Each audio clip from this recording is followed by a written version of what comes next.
What's up mga idolo? Balita dyan. Welcome back. So ngayong umaga mga idol, bale ito yung job order ko. Bale, isi-share ko sa inyo kung paano gumawa ng kiwi sa kopling.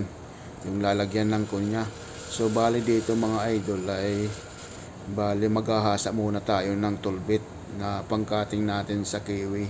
So ayan no. So dapat naka-slanting siya mga idol. Dapat dapat matalim.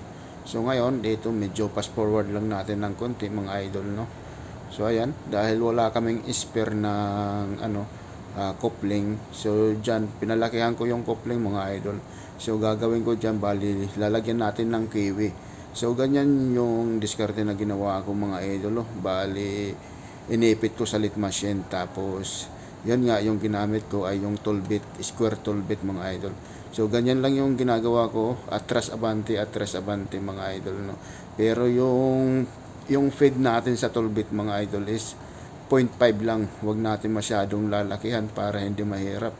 Ngayon lalagyan natin ng langis para swabe at saka smooth na smooth lang no. Kasi kung hindi natin lalagyan ng langis yan, titigas yan.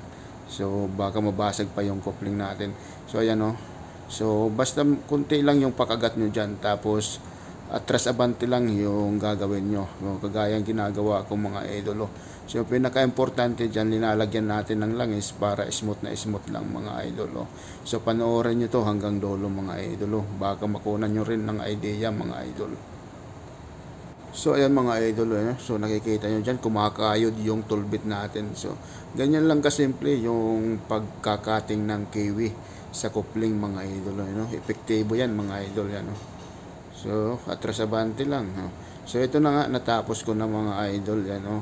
So pasensyahan nyo na, medyo binilisan lang natin dahil minamadali kasi ito mga idol. Hindi natin na-explain ng maayos. So babawi na lang tayo sa susunod ng video.